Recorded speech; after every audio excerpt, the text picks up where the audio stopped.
Assalamualaikum. Myself Munawar sir from Abdul Apli English High School and DRT Junior College. In last lecture I have started a new topic and solution of it, that is death of partner. Today I will again continue a new topic based on the same topic on death of partner. Question is given as Rakesh, Mahesh, Mukesh were partners sharing profit loss in the ratio of 3:1 respectively. Means the partners are sharing profit upon as 3/6, 2/6 and 1/6. Balance sheet is given on 31st March. Balance sheet has liabilities of capital Rakesh, Mahesh and Mukesh, creditors bank loan and bill payable. Asset side we have plant and machinery, motor truck, debtors less RDD, investment and bank. Okay अभी तक हमने देखा कि balance sheet में asset और liabilities की information दी हुई है. Mukesh died on 30 June 19 and on the following adjustment were made.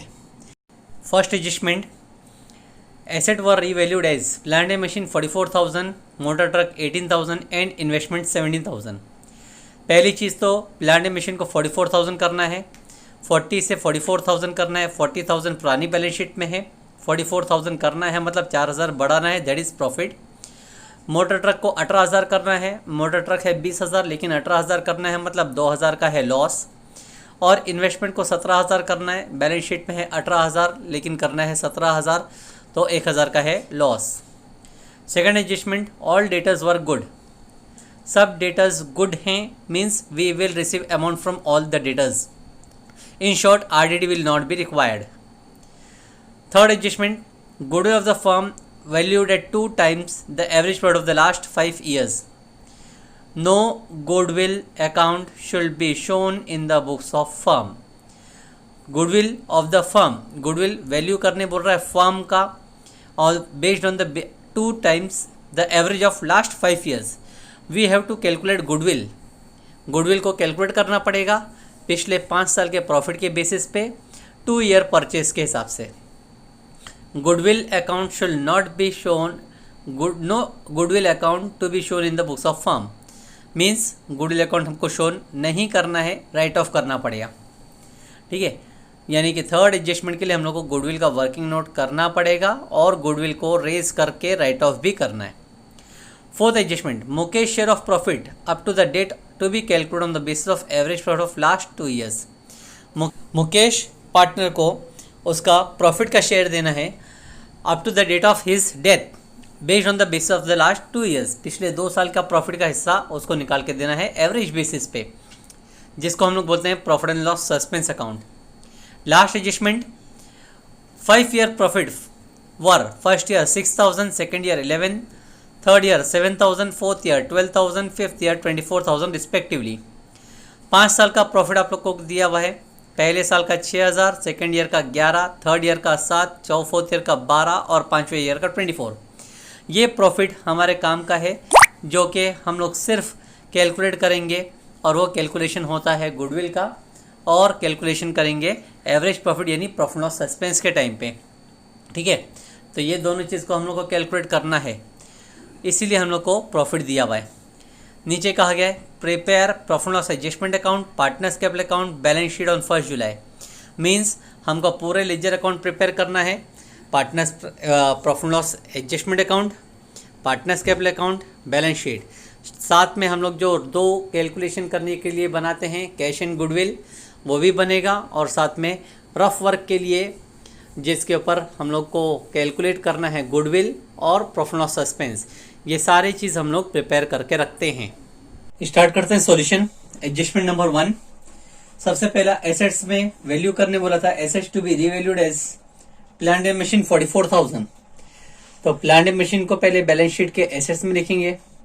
Balance sheet में प्लांट एंड मशीनरी पुरानी वैल्यू बैलेंस शीट से कॉपी करेंगे 40,000.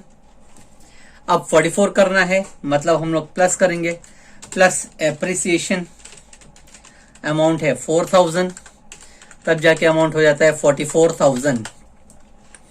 एप्रिसिएशन का second effect profit loss adjustment के क्रेडिट में by plant and machinery account और amount लिखेंगे 4000। उसी एडजस्टमेंट में कहा गया मोटर ट्रक को 18,000 करने।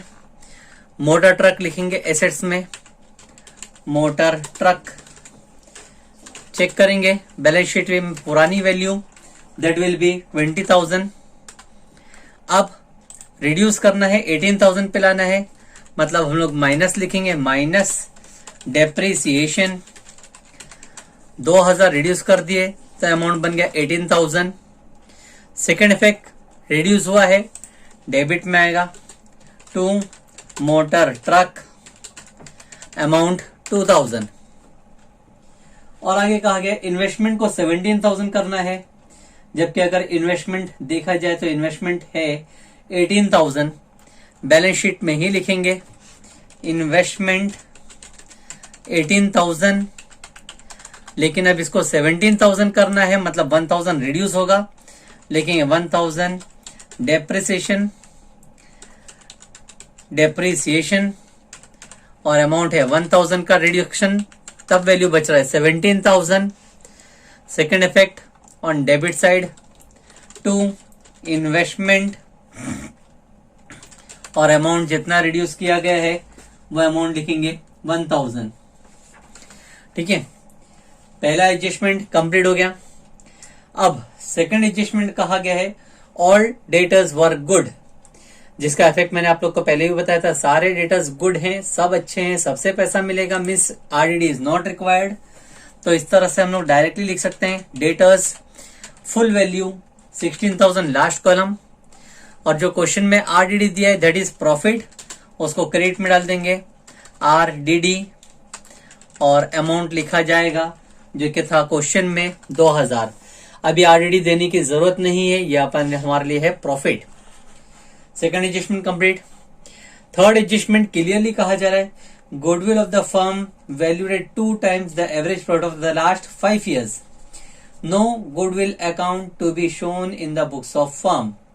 तो पहली चीज हम लोग को गुडविल कैलकुलेट करने के लिए बोल रहा है ऑफ द फर्म, और फिर बाद में राइट ऑफ भी करने बोल रहा है, no goodwill account to be shown in the books of firm. तो पहले हम लोगों को गुडविल का कैलकुलेशन करना पड़ेगा।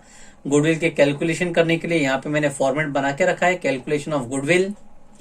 एवरेज प्रॉफिट का फॉर्मूला लिखा है profit minus loss divide by number of years.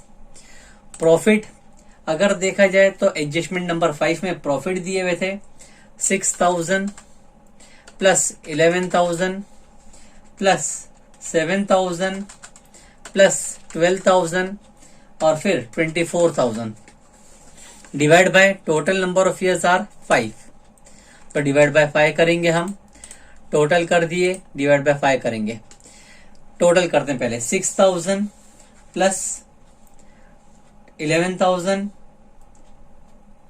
Plus 7,000 plus 12,000 plus 24,000 amount 6 plus 11 comes to 17, 17 plus 7 24, 24 plus 12 36, 36 plus 24 60,000, 60,000 divide by 5, 60,000 divide by 5 करेंगे तो आंसर आता है 12,000। यानी कि हमारा जो एवरेज प्रॉफिट है वो 12,000 रुपये आया। अब गुडविल कैलकुलेट करने के लिए कहा गया था 2 times मीन्स क्वेश्चन में देखिए कहा गया है goodwill of the firm valued at 2 times। Goodwill 2 times पे निकालने का है, 12,000 मल्टीप्लाई बाय 2, तो आंसर आता है अपना 24,000। अब यही अमाउंट ऑफ गुडविल पार्टनर के शेयर में डिस्ट्रीब्यूट होगा। पार्टनर का शेयर आप लोगों ने देखे क्वेश्चन के स्टार्टिंग में था 3:1, तीनों पार्टनर में डिस्ट्रीब्यूट होगा, क्योंकि सेंटेंस में क्लियरली बोला है goodwill of the firm valued, goodwill firm का वैल्यू करना है, तो तीनों पार्टनर में डिस्ट्रीब्यूट होगा।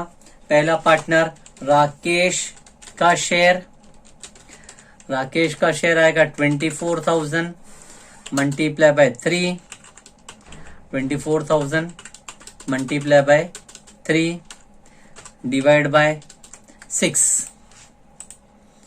राकेश का शेयर निकाल रहे हैं हम, multiply by 24,000 multiply by 3 divide by 6। ठीक है, कैलकुलेट करके मैंने नीचे कॉपी किया, डिवाइड बाय 6। उसी तरह सेकंड पार्टनर का शेयर निकालेंगे। सेकंड पार्टनर का नाम था महेश। महेश का share 24,000 multiply by 2 divide by 6।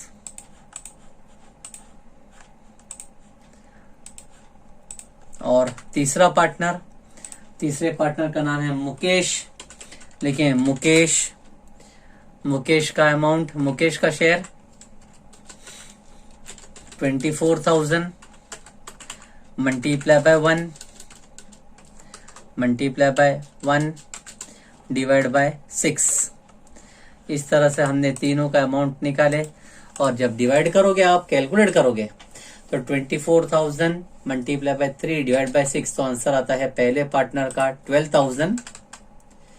फिर 24,000 इंटू 2 डिवाइड बाय 6, अमाउंट है 8,000। और फिर third partner 24,000 into 1 divide by 6, calculate करो तो आएगा 4,000। तो इस तरह से 12,000, 8,000 और 4,000 हम लोग को पार्टनर में डिस्ट्रीब्यूट करना है, रेस करना है। इफेक्ट आएगा गुडविल अकाउंट के डेबिट में 2। तीनों पार्टनर का नाम लिखेंगे एक एक करके। पहला पार्टनर का नाम राकेश, दूसरा पार्टनर 2 महेश, फिर तीसरा पार्टनर 2 मुकेश। इस तरह से हम लोग लिखेंगे, पहला 12,000, दूसरा 8,000, तीसरा 4,000। तीनों अमाउंट लिख दिए, 12,000, 8,000, 4,000, जो यहाँ पे कैलकुलेट किया गया था। सेकंड इफेक्ट पास करेंगे पार्टनर कैपिटल के क्रेडिट में बाय गुडविल। और अमाउंट तीनों में लिखेंगे 12,000, 8,000, 4,000। अच्छा, उसी सेंटेंस में कहा गया था no goodwill account to be shown in the books of firm. Goodwill account show नहीं करना है। नहीं करने का मतलब होता है राइट ऑफ किया जाएगा। और जब हम राइट ऑफ करेंगे तो राइट ऑफ 2 पार्टनर में होगा। जो पार्टनर की डेथ हो गई है मुकेश का शेयर हट जाएगा। मुकेश मतलब थर्ड पार्टनर का शेयर हट जाएगा। तो यही अमाउंट को हम डिवाइड करेंगे बाय राकेश और दूसरा पार्टनर बाय महेश। रेशियो में डिस्ट्रीब्यूट करेंगे हम लोग 24,000 मल्टीप्लाई बाय 3 डिवाइड बाय 5। उसी तरह दूसरा पार्टनर 24,000 इंटू 2 डिवाइड बाय 5। तो कैलकुलेट करने पे आंसर आएगा 14,400, 9,600। टोटल अमाउंट अगर एडअप करें तो हो जाता है 24,000। ठीक है। सेकेंड इफेक्ट इसका पास किया जाएगा पार्टनर कैपिटल अकाउंट के डेबिट साइड में 2 गुडविल। और कंटिन्यूइंग पार्टनर्स में अमाउंट लिखेंगे 14,400, 9,600 और रिटायरिंग पार्टनर को उसका कोई शेयर नहीं। ठीक है। गुडविल कहा गया था रेस करने फर्म का, इसलिए तीनों पार्टनर में रेस करके राइट ऑफ भी कर दिया गया। अच्छा, एक और एडजस्टमेंट कहा गया है Mukesh share of profit up to the date of death to be calculated on the basis of average profit of the last 2 years। Mukesh को शेयर ऑफ प्रॉफिट देना है डेथ होने के टाइम तक। तो हम लोगों को प्रॉफिट लॉस सस्पेंस एक और वर्किंग नोट करना पड़ेगा, जो कि मैंने यहाँ पे करके रखा हूँ। प्रॉफिट एंड लॉस सस्पेंस निकालने का तरीका average profit multiply by share of profit multiply by months divide by 12। तो पहले एवरेज प्रॉफिट के लिए सेंटेंस ध्यान से पढ़े। कहा गया था on the basis of average profit of the last 2 years। Last के 2 साल का एवरेज अगर देखा है तो लास्ट के 2 साल ये हैं 12,000 और 24,000। तो उसी का एवरेज निकालना पड़ेगा 12,000 प्लस 24,000, जिसको डिवाइड बाय 2 करना होगा। मल्टीप्लाई बाय आगे होगा शेयर ऑफ प्रॉफिट से। शेयर ऑफ प्रॉफिट हमने देखा तीसरा पार्टनर था ये रिटायरिंग पार्टनर, डिसीज पार्टनर में थर्ड पार्टनर है जिसका शेयर था 1/6। ठीक है। साथ में हम लोग ये भी देखेंगे कि मल्टीप्लाई बाय मंथ्स करना पड़ता है। तो हम लिखेंगे मल्टीप्लाई बाय मंथ्स, कितने महीने, तो वो देखेंगे इस तरह से कि बैलेंस शीट जो थी 31 मार्च पे एंड हुई और डेथ होने की डेट दी है 30 जून, यानी कि अप्रैल मई जून, 30 जून पूरा काम किया उसने, तो 3 महीने का पार्टनरशिप में था वो, तो 3 महीने का उसको प्रॉफिट मिलना चाहिए आउट ऑफ 12 मंथ्स। तो इस तरह से हम कैलकुलेट करेंगे और तो आ गया 12,000 plus 24 divide by 2 into 1/6 into 3/12। ठीक है, ये सब कैलकुलेट करेंगे, एक एक करके करते हैं। 12 प्लस 24 होता है 36,000, जिसको डिवाइड बाय 2 करना है। फिर आगे मल्टीप्लाई बाय 1 डिवाइड बाय 6 करना है और आगे मल्टीप्लाई बाय 3 डिवाइड बाय 12। अगर इसको सही से हम लोग पूरा कैलकुलेट करें तो 36,000 इंटू डिवाइड बाय 2 होता है 18,000। 18,000 multiply by 1/6 multiply by 1 divide by 6 और उसी को आगे मल्टीप्लाई बाय 3 डिवाइड बाय 12। ध्यान से कट करें, 6 और 18 सेम टेबल में जा सकता है। 6 1 जा 6, 6 3 जा 18, मतलब ये 3,000 हो जाता है। 3,000 इंटू 3 9,000, 9,000 डिवाइड बाय 12 करेंगे अगर, तो 9,000 डिवाइड बाय 12 करने पे हमको आंसर आएगा 750। ठीक है, तो आंसर हमारा जो फाइनल आंसर है 750 का होगा प्रॉफिट लॉस सस्पेंस अकाउंट। इसी का इफेक्ट हम पास करेंगे। पहला effect partner capital account, partner capital account के क्रेडिट में लिखा जाएगा by profit and loss suspense, और अमाउंट सिर्फ डिसीज पार्टनर में आएगा 750, बाकी दोनों में कोई अमाउंट नहीं है। सेकंड इफेक्ट इसका पास करेंगे हम, जो कि जाएगा बैलेंस शीट में प्रॉफिट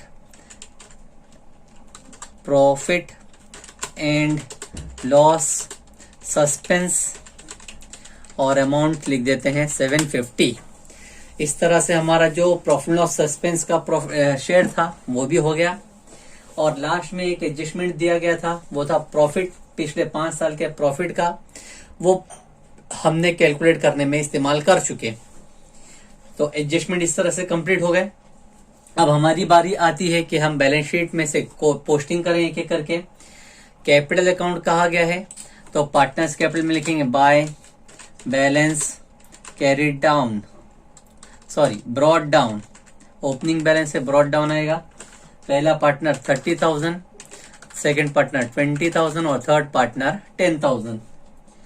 क्रेडिटर्स को एज इट इज हम लोग लायबिलिटीज में कॉपी कर लेंगे, क्योंकि क्रेडिटर्स के ऊपर कोई एडजस्टमेंट नहीं आया है। अमाउंट है 8,000। फिर बैलेंस शीट में एक और नाम है बैंक लोन, वो भी लायबिलिटीज में एज इट इज कॉपी करेंगे, उसमें भी कोई एडजस्टमेंट इंफॉर्मेशन नहीं थी इसलिए। बिल्स पेएबल अगेन लायबिलिटीज में आ जाएगा, क्योंकि उसके ऊपर भी कोई एडजस्टमेंट नहीं है, 18,000। एसेट साइड में प्लांट एंड मशीनरी था, प्लांट एंड मशीन के ऊपर एडजस्टमेंट हो चुका हमारा। मोटर ट्रक, उसके ऊपर भी एडजस्टमेंट हो गया। डेटर्स लेस आरडीडी, वो भी हो चुका एडजस्टमेंट। इन्वेस्टमेंट भी हो चुका, सिर्फ बचा बैंक 14,000। तो कैश एंड बैंक में कोई एंट्री नहीं आई है, इसी वजह से डायरेक्टली बैंक को हम लोग रिकॉर्ड कर देंगे एसेट्स में, जो कि अमाउंट आएगा पुरानी बैलेंस शीट के हिसाब से 14,000, क्योंकि इसमें भी कोई एडजस्टमेंट नहीं है। कंप्लीट हो गया। लास्ट टैली करने का काम शुरू करते हैं। कैश एंड बैंक में कोई एंट्री नहीं है, तो टैली करने का रिक्वायरमेंट नहीं आता। गुडविल अगर हम देखें 12 + 8 + 4, तो टोटल अमाउंट आता है 24,000, और दोनों side second side credit side में भी 24,000 है, तो उसकी भी पोस्टिंग करने की जरूरत नहीं है, बैलेंस बचा ही नहीं है। अगर बचता तो बैलेंस को ट्रांसफर करते हैं एसेट साइड। अब स्टार्ट करते हैं प्रॉफिट लॉस एडजस्टमेंट। डेबिट में है 2,000 + 1,000 मीन्स टोटल लॉस 3,000 और इनकम 6,000, तो लिखेंगे 6,000 बोथ साइड। 6,000 माइनस 3,000 करेंगे तो 3,000 बचेगा, इसको हम लिखेंगे बाय पार्टनर्स कैपिटल अकाउंट। ये है हमारे लिए प्रॉफिट। इस प्रॉफिट को हम ट्रांसफर करेंगे इन रेशो तीनों पार्टनर में पार्टनर के नाम लिखते हैं। पहले राकेश, सेकंड पार्टनर महेश और थर्ड पार्टनर मुकेश। शेयर पुराना दिया हुआ है 3000 इंटू 3/6, 2/6 एंड 1/6, उसी के हिसाब से डिवाइड करेंगे तो आंसर आएगा 3000 इंटू 3 डिवाइड बाई 6, तो आंसर आएगा 1500। फिर 3000 इंटू 1/6 1000 और फिर 3000 इंटू 1/6 तो आंसर आएगा 500। तो आंसर जो डिस्ट्रीब्यूट करके आ रहा है 1500, 1000 एंड 500। इसी का सेकंड इफेक्ट हम पार्टनर्स कैपिटल के क्रेडिट में पास कर देंगे by profit and loss adjustment account. Amount है पहले का 1500, दूसरे का 1000 और तीसरे का 500। अब पार्टनर्स को टैली करना चालू करते हैं एक एक करके। पहला partner 12000 plus 30 plus 1500, 30 plus 12 42 plus 1 43,500। ठीक है, डेबिट में अगर टोटल चेक करें तो कम है 43,500 में से हम लोगों को माइनस करना है, अमाउंट है 14,400। माइनस करेंगे 43,500 माइनस 14,400 तो बैलेंस बचता है 29,100। सेकेंड पार्टनर 8,000 प्लस 20, 28 प्लस 1 29,000 होता है। 29,000 दोनों साइड, 29,000 में से माइनस करना है हम लोगों को, अमाउंट है 9,600। जब 29,000 में से 9,600 माइनस किया जाए तो बैलेंस बचेगा 19,400। ठीक है, और फिर तीसरा पार्टनर जो कि डिसीज पार्टनर है, जिसकी डेथ हो चुकी है, उसका अमाउंट भी एडअप करते हैं 4,000 प्लस 750 प्लस 10,000 प्लस 500।